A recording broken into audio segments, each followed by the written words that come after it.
celui dans le nom de Christ, notre Seigneur Tout-Puissant.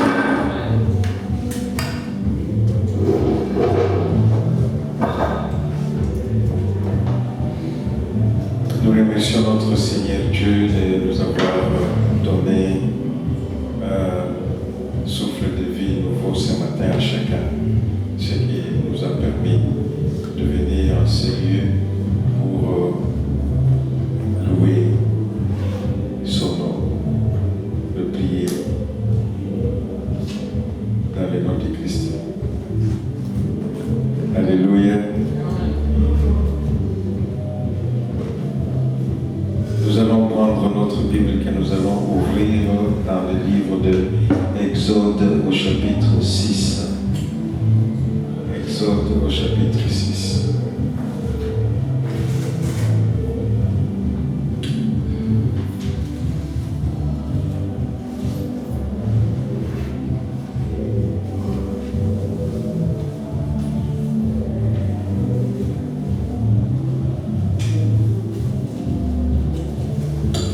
Exode au chapitre 6.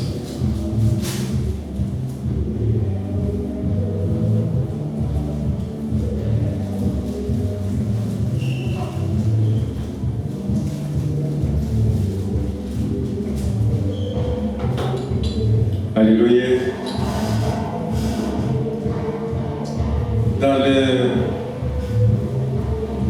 Dans les enseignements qui consistent à nous faire connaître le nom de Dieu, comme Christ disait dans le livre de Jean 17, il dit que voici, Père, je suis venu et je leur ai appris à connaître ton nom. Comme disait maman ici, maintenant il ne suffit pas d'aller à l'église, mais il est important de connaître réellement le nom de Dieu. Parce qu'il y en a beaucoup qui vont à l'église et il y en a même qui sont ministres de la parole dans des églises, mais qui ne connaissent pas le nom de Dieu. Alléluia. Mais dans ces enseignements qui consistent à nous faire connaître le nom de Dieu, nous sommes frappés par des chiffres, spécialement 3 chiffres.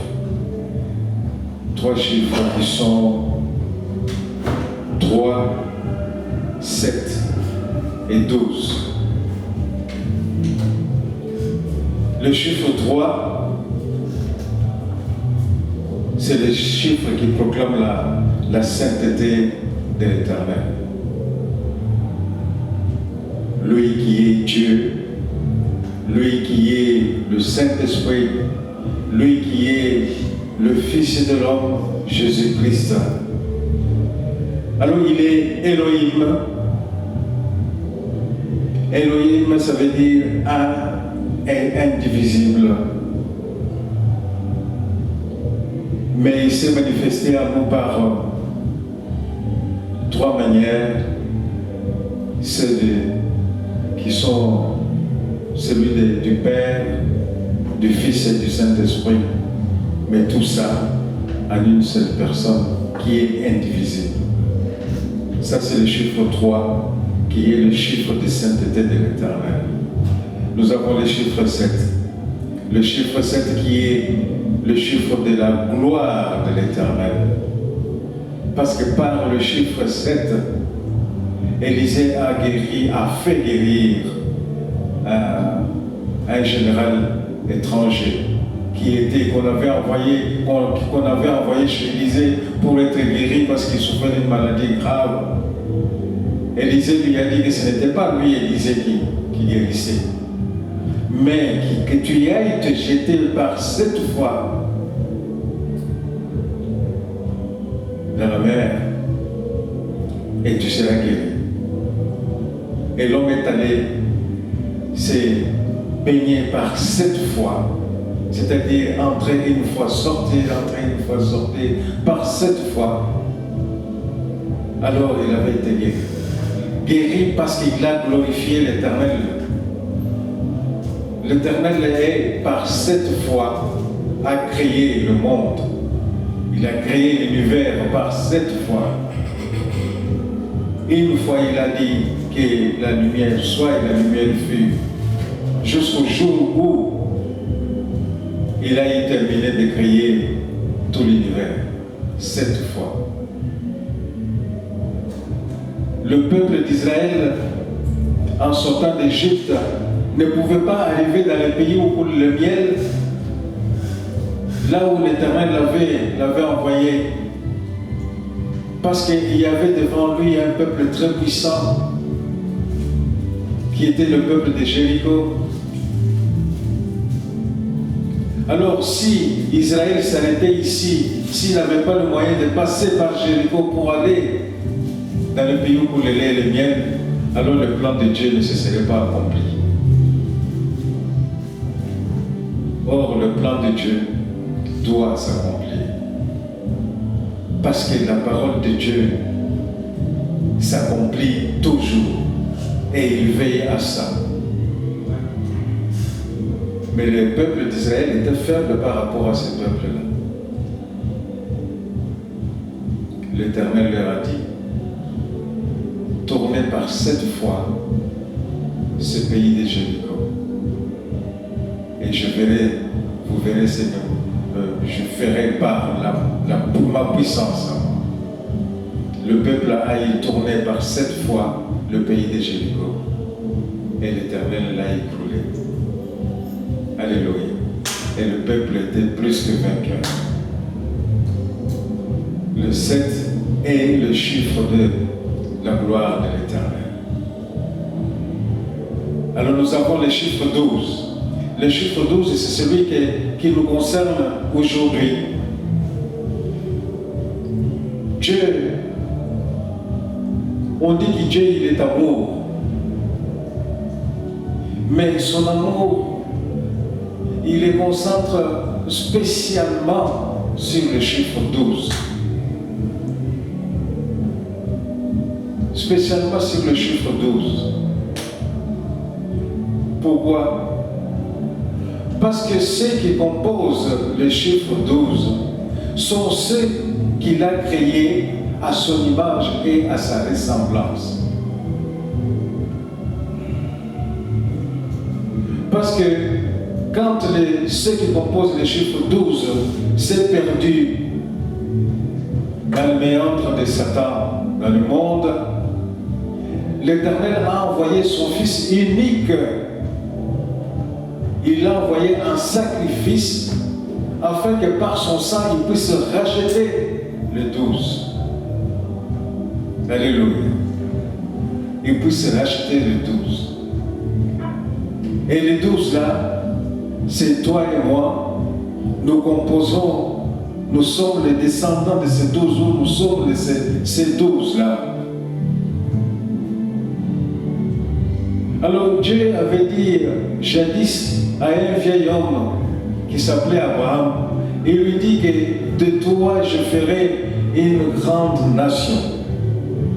Une grande nation tellement nombreuse, ta descendance sera tellement nombreuse qu'on ne pourra pas la compter plus que même que les étoiles du ciel et que les grains de sable de cette plage. Et cette descendance-là,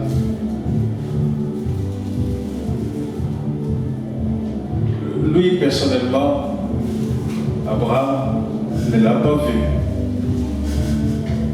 Parce qu'il est décédé, il est mort. Mais il avait eu des enfants, dont un enfant de promesse, qui était Isaac. Et Dieu lui est apparu et lui a parlé de la même façon qu'il avait parlé à son père, Abraham. Et celui-ci, à son tour, est décédé. Il n'a pas vécu ce que l'Éternel lui avait dit, qu'il ferait de sa descendance une descendance multiple. Mais il a eu aussi le temps d'avoir un enfant, des enfants parmi lesquels Jacob. Alléluia. Jacob a eu 12 enfants. Mais jusque-là, on n'avait pas encore très bien compris ce que l'Éternel avait dit jadis. Il avait dit que, voici, mon peuple sera en esclavage dans un pays étranger. Et il avait dit, je descendrai moi-même pour aller délivrer mon peuple. Là, on n'avait pas encore compris. Mais là, nous sommes arrivés où Jacob a eu 12 enfants. Et ces 12 enfants-là, par les circonstances économiques, ont émigré en Égypte. Et en Égypte, ils se sont multipliés, ils sont devenus nombreux. Alors, comme les Égyptiens étaient jaloux de ce peuple-là qui a aussi grandi, et justement, contre ce peuple, l'Égypte était contre ce peuple parce qu'il priait un Dieu qu'on ne voyait pas, un Dieu unique. C'était un Dieu. L'Égypte ne pouvait pas comprendre qu'on est un Dieu. Pourquoi ne pas être comme lui, l'Égyptien, qui avait 50 dieux, 100 dieux? Et toi, tu viens avec un Dieu. Qu'est-ce qu'il peut me faire, un Dieu? Et puis on ne voit pas ton Dieu. Moi, l'Égyptien, on voit mon Dieu. Tu vois, là, c'est mon Dieu. Alors on voit un chat, on voit un sphinx. Tout ça, ce sont des dieux des Égyptiens. Alléluia. Et le peuple s'est multiplié. Alors il a été asservi par l'Égyptien, qu'il ne l'aimait pas parce qu'il avait un Dieu que l'Égyptien ne connaissait pas. Le peuple avait été asservi. Alors ils ont commencé à se lamenter. Que l'Éternel, voici maintenant, tu avais dit que voilà, tu viendrais à notre secours. Où es-tu, l'Éternel? Beaucoup de générations se sont passées, ils n'ont pas vu un seul geste de l'Éternel. Ils n'ont pas entendu même un seul mot de l'Éternel. Parce que pendant 400 ans, l'Éternel s'est tu. Pendant 400 ans, il n'a pas parlé à son peuple. Pendant 400 ans, il n'y a pas eu un seul prophète par qui l'Éternel pouvait parler à son peuple. L'Éternel s'est tu.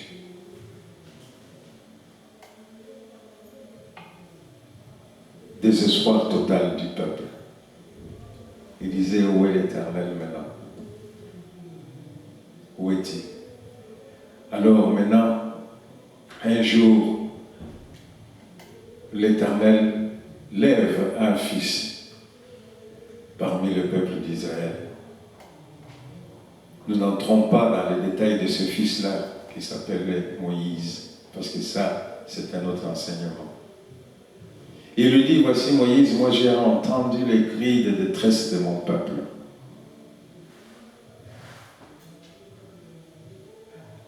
Or, moi je veille sur ma parole pour l'accomplir.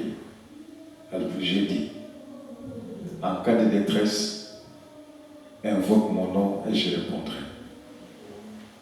Et j'ai entendu mon peuple crier par détresse. Alors je réponds, toi, je t'envoie, va faire délivrer mon peuple. Alors il dit, et il fait quelque chose d'extraordinaire avec Moïse. Il dit, toi Moïse, je te fais Dieu devant Pharaon. C'est-à-dire que Dieu lui lègue tout ce qu'il a comme puissance. C'est que la puissance dont Moïse avait besoin devant Pharaon pour délivrer le peuple d'Israël. Je te fais Dieu devant Pharaon. Et il a donné ce pouvoir à Moïse pour aller devant Pharaon, affronter Pharaon pour le faire délivrer son peuple. Alors, comme nous avons ouvert notre livre dans le livre d'Exode au chapitre 6, nous allons lire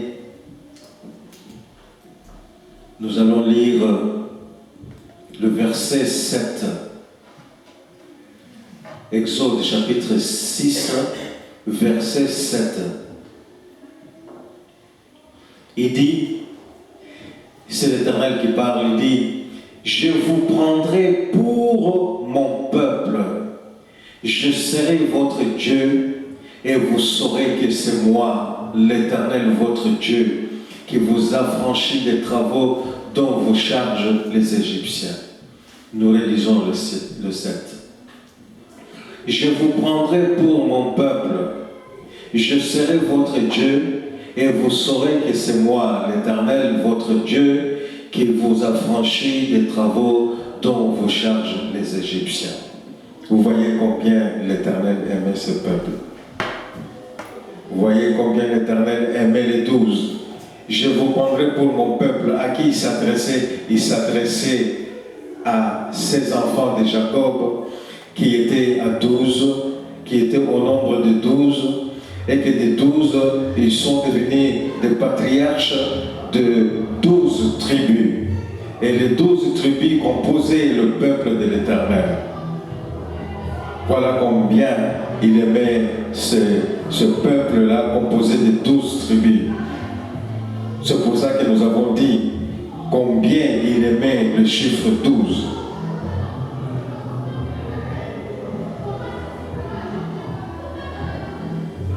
Alors si nous sautons un peu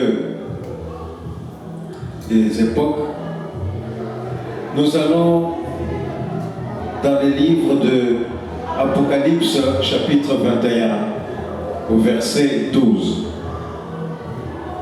Apocalypse chapitre 21 verset 12.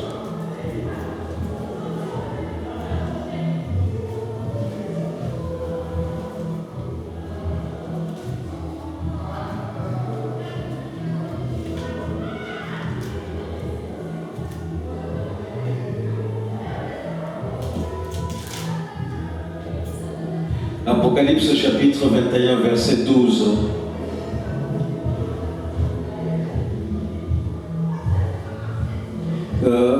Nous commençons par le verset 9 pour bien comprendre ce qu'il est dit ici. 9.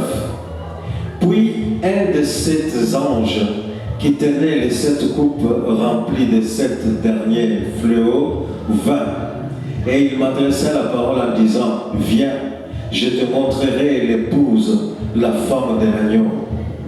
Il me transporta en esprit sur une grande et haute montagne, et il me montra la ville sainte, Jérusalem, qui descendait du ciel d'auprès de Dieu, ayant la gloire de Dieu. Son éclat était semblable à celui d'une pierre très précieuse, d'une pierre de jaspe transparente comme du cristal. 12. Et elle avait une grande et haute muraille. Elle avait 12 portes, et aux portes 12 anges, et des noms écrits, ceux des 12 tribus des fils d'Israël. Nous lisons les 12. Elle avait une grande et haute muraille. Elle avait 12 portes, et aux portes 12 anges, et des noms écrits, ceux de 12 tribus des fils d'Israël. Alléluia. Nous allons revenir sur ce verset, mais il était bon de le connaître maintenant. Alors nous arrivons maintenant au moment où l'Éternel, après avoir sorti le peuple d'Israël de l'Égypte, l'a amené dans le pays où coule le lait et le miel. Mais le peuple a désobéi encore à l'Éternel. Il a encore désobéi à l'Éternel parce qu'il y avait des désobéissances volontaires contre l'Éternel. Le peuple était dans la mort. Il était dans la mort. Mais il fallait maintenant que le peuple soit délivré. Mais là, le peuple s'était vendu à Satan. Maintenant, ce n'était pas ce n'était pas simplement de les délivrer, mais il fallait les racheter parce que le peuple, nous appartenions alors à Satan. Alors l'Éternel regarde autour de lui, il dit, je dois chercher quelqu'un à qui envoyer. Comme j'avais envoyé Moïse chez Pharaon. Et il a tourné, il n'a vu personne capable d'être envoyé et de délivrer le peuple de Dieu. Alors il regarda en lui-même, il a trouvé celui qu'il cherchait, qui s'appelait Jésus-Christ. Alléluia. C'est celui-là qu'il a envoyé. Il a envoyé pour venir vers nous. Avant, il devait nous racheter. Mais nous racheter, Satan demandait un prix très fort. C'est pour ça que l'Éternel avait trouvé personne qui était capable d'aller payer ce prix-là. Notre Seigneur, Rédempteur, Jésus-Christ est arrivé. Il a pris son sang. C'est avec son sang qu'il nous a rachetés. Alléluia. Il nous a rachetés. Alors nous sommes maintenant nous sommes délivrés, nous sommes rachetés, nous sommes maintenant en Jésus-Christ. Nous qui composons les 12 tribus d'Israël, nous qui sommes le peuple chéri de Dieu, nous qui sommes le peuple que Dieu a choisi comme étant son peuple, et il sera et il est notre Dieu, et nous sommes son peuple. Nous, les 12 qui composons cette nation, nous sommes les descendants directs d'Abraham. Alors la parole de l'Éternel s'est accomplie. Comme il avait dit à Abraham que tu auras une multitude de descendances, c'est accompli. Nous sommes une multitude de descendances d'Abraham, c'est-à-dire que nous sommes très nombreux, trop nombreux qui croyons en l'Éternel. La descendance d'Abraham, ce n'était pas une descendance physique, mais c'était une descendance spirituelle. Parce que Abraham a tellement aimé l'Éternel, il était tellement obéissant par rapport au commandement de l'Éternel, à telle enseigne que l'Éternel l'appelait mon ami. Il était l'ami de l'Éternel. Alors il a dit que voici, ceux qui descendraient d'Abraham seront bénis. C'est-à-dire que ceux qui auront la foi à l'Éternel, qui aimeront l'Éternel, qui seront obéissants par rapport à l'Éternel, comme Abraham, nous serons autant bénis qu'Abraham lui-même. Alléluia. Là maintenant, toi et moi, si nous avons la foi, et si nous aimons l'Éternel de tout notre cœur, de toutes nos forces, nous sommes bénis autant qu'avait été béni Abraham. Alléluia. Alors Jésus vient. Jésus, qui est-il? C'est Dieu lui-même, mais il a pris l'apparence du Fils de l'homme pour venir souffrir à notre place. Il ne pouvait pas venir comme Dieu spirituellement, parce que là, il n'aurait pas pu souffrir comme nous. Parce qu'il devait souffrir, avoir mal dans sa peau, dans sa chair, comme nous. Il devait mourir comme nous et ressusciter pour nous dire que voici, la mort n'a plus d'emprise sur vous, vous qui croyez en moi. Il lui fallait pour ça qu'il vienne sous forme de Fils de l'homme. Et il est venu sous forme de Fils de l'homme. Alors il a rassemblé autour de lui ceux qu'il devait former, ceux à qui il devait donner sa parole, des enseignements, et gratuitement. Alors il en a choisi combien? 12. Tout simplement 12. Tout simplement 12.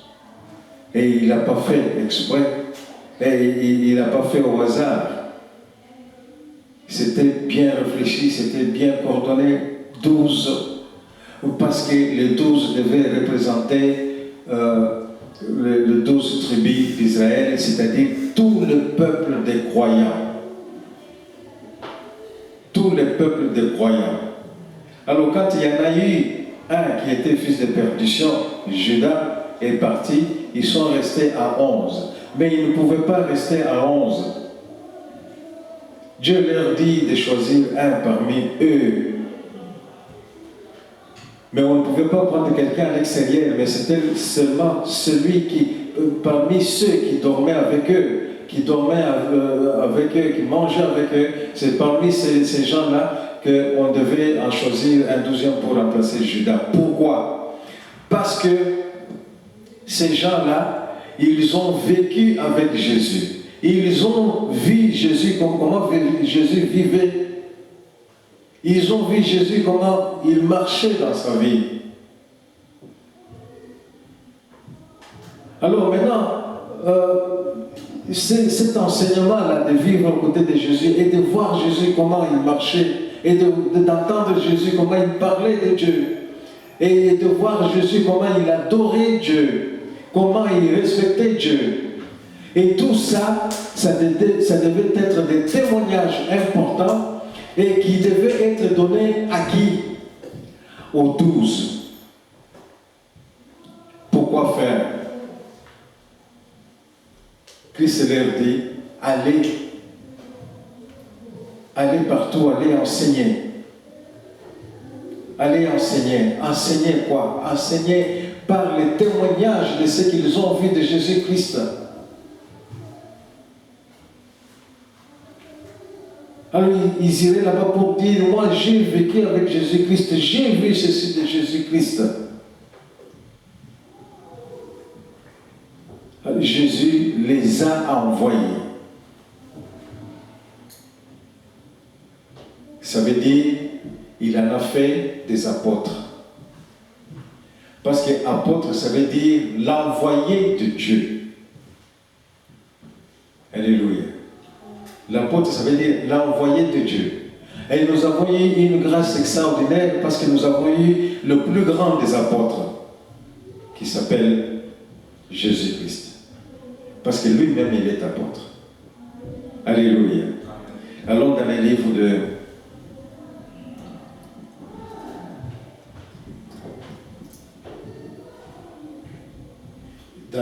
de Jean, chapitre 17.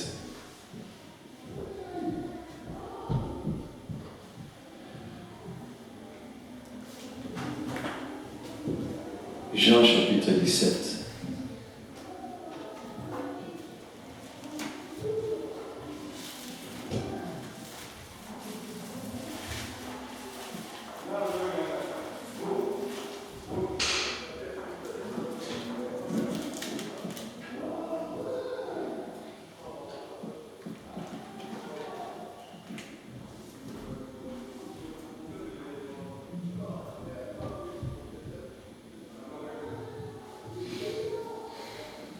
Nous lisons le verset 3.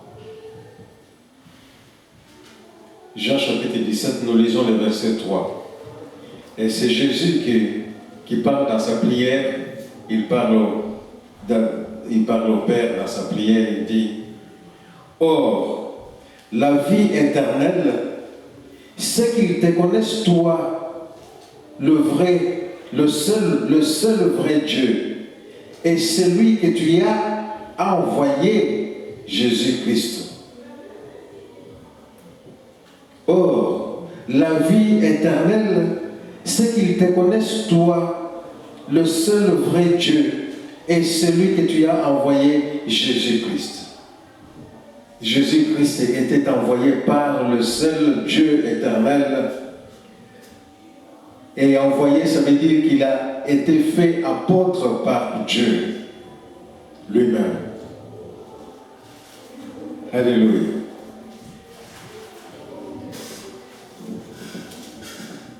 Nous sommes toujours dans le chapitre 17. Prenons le verset 8. Le verset 8. Jean 17, verset 8. Nous lisons. Car je leur ai donné les paroles que tu m'as données. C'est Jésus-Christ qui parle. Je leur ai donné les paroles que tu m'as données, c'est-à-dire que l'Éternel lui avait donné des paroles. Il l'a envoyé aller donner ces paroles-là aux 12 que nous sommes. Car je leur ai donné les paroles que tu m'as données et ils les ont reçues. Et ils ont vraiment connu que je suis sorti de toi et ils ont cru que tu m'as envoyé. Alléluia. Ils ont vraiment cru que tu m'as envoyé. Ils ont vraiment cru que j'étais l'apôtre fait par Dieu lui-même. Nous allons au verset 18.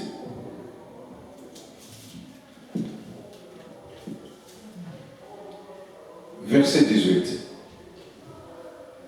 C'est toujours Jésus qui prie. Il dit, comme tu m'as envoyé dans le monde, je les ai aussi envoyés dans le monde. Comme tu m'as envoyé dans le monde, je les ai aussi envoyés dans le monde. Jésus-Christ a envoyé par l'Éternel dans le monde, et Jésus-Christ, après avoir formé les 12, il les a envoyés aussi dans le monde. Donc, il leur a donné l'apostolat. Amen. Alléluia.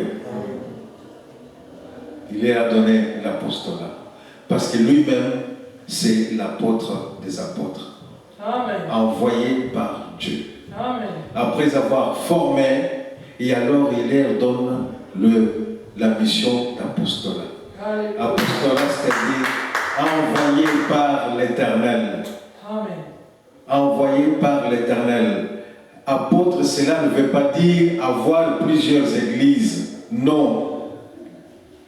Tu as une église à Bruxelles, à Liège, à Paris, à New York.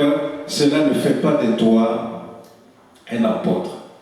Ce qui fait de toi un apôtre, c'est que si tu es basé dans une église à Bruxelles, que tu ailles donner la parole à Londres, pendant cette mission-là, tu es envoyé par le Saint-Esprit, parce qu'on ne parle pas enseigner à l'extérieur sans être accompagné par le Saint-Esprit et sans être envoyé par le Saint-Esprit. Sinon, tu partirais dans la chair et tu irais prêcher là-bas dans la chair.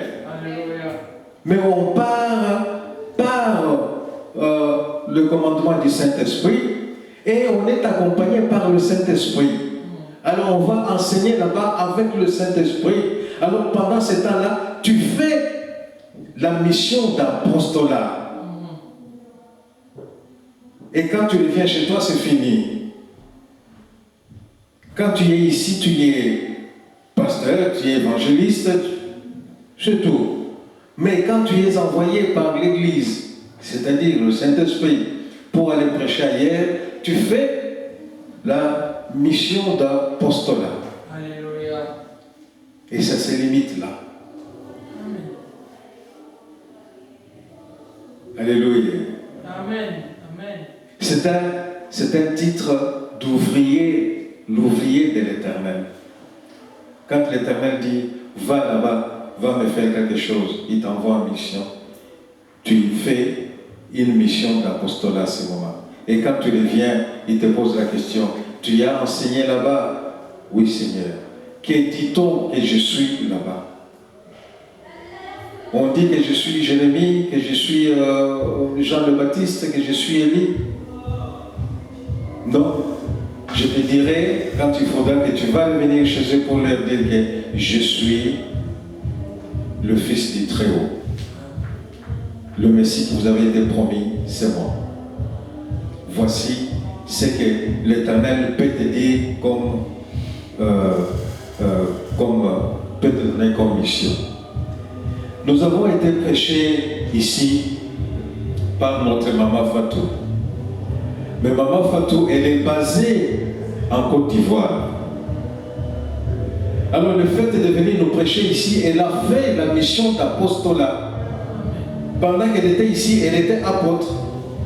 Mais quand elle va revenir chez elle en Côte d'Ivoire, elle est pasteur Fatou. Amen. Nous avons compris ça. Alléluia. quand tu es envoyé par Jésus-Christ, qui est l'apôtre des apôtres, il t'envoie en mission d'apostolat et tu reviens lui donner le compte rendu. Tous les livres de Jean 17, c'est le compte rendu que lui, apôtre envoyé par l'Éternel, il donne le compte rendu de ce qu'il a fait sur la terre. Tous les livres de Jean 17, il donne le compte rendu de tout ce qu'il a fait sur la terre avant de revenir chez l'Éternel. Alléluia. Amen. Hébreux chapitre 3.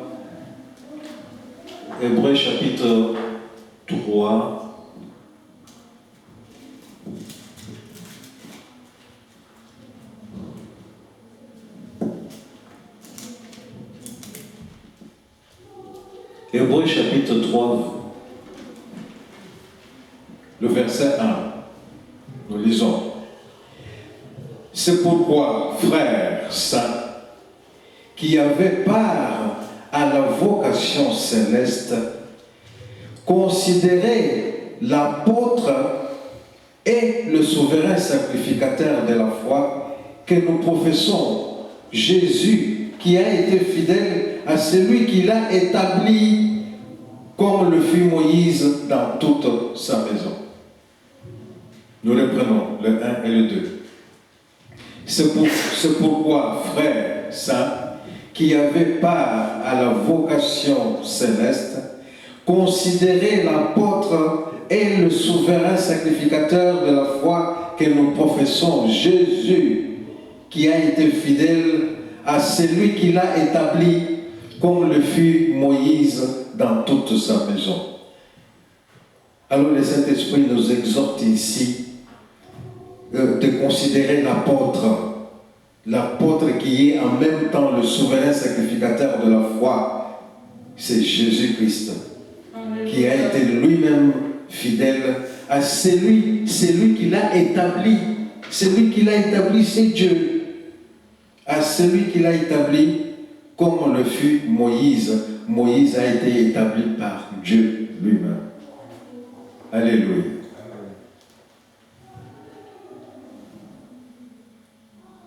Et nous allons dans le livre de 1 Pierre.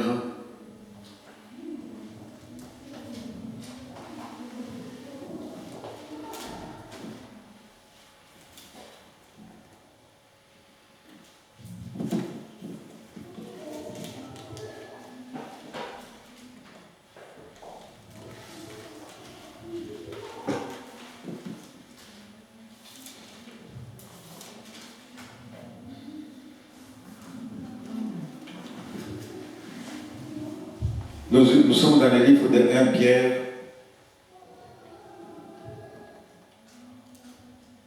Nous commençons par le verset 8.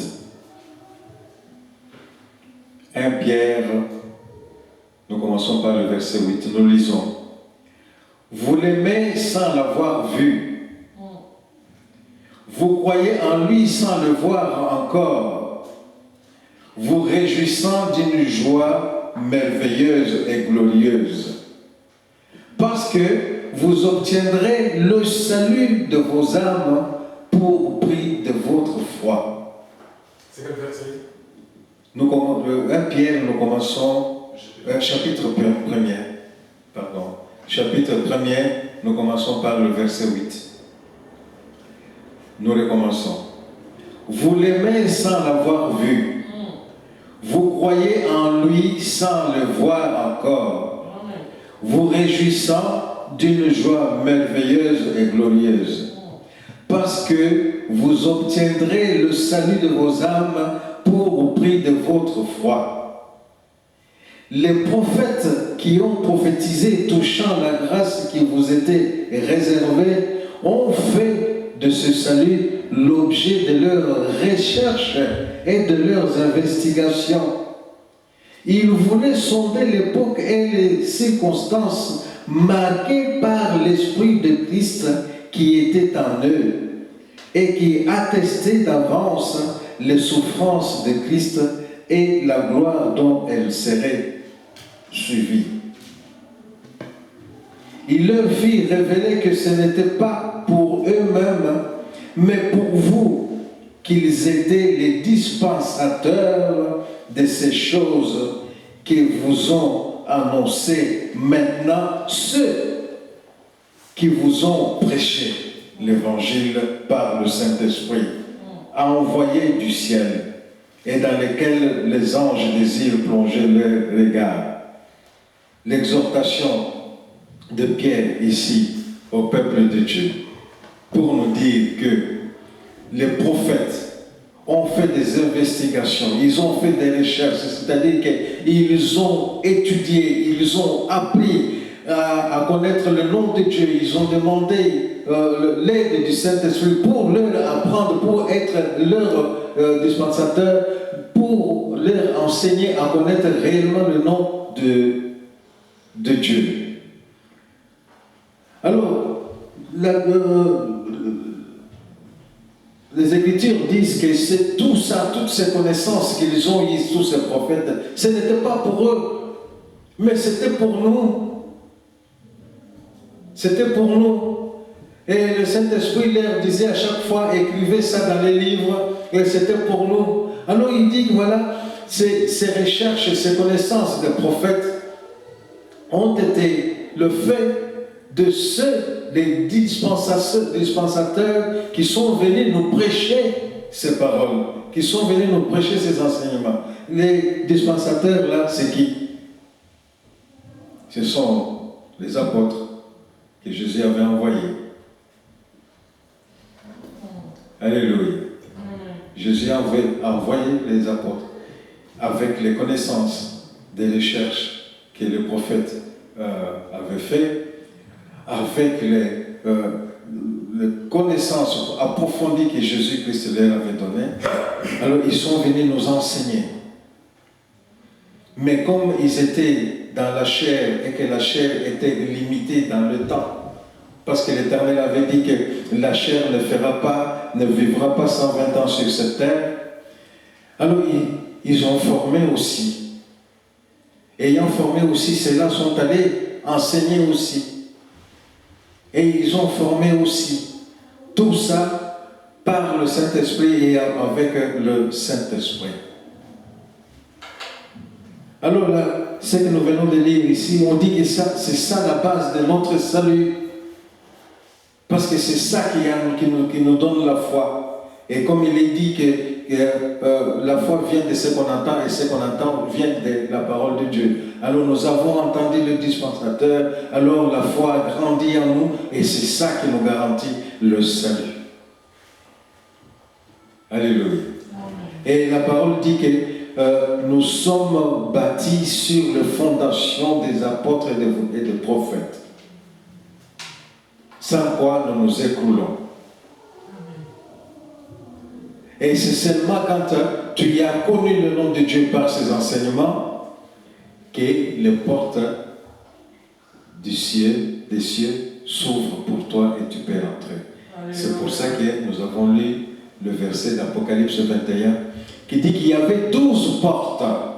Il y a 12 portes par lesquelles nous pouvons passer.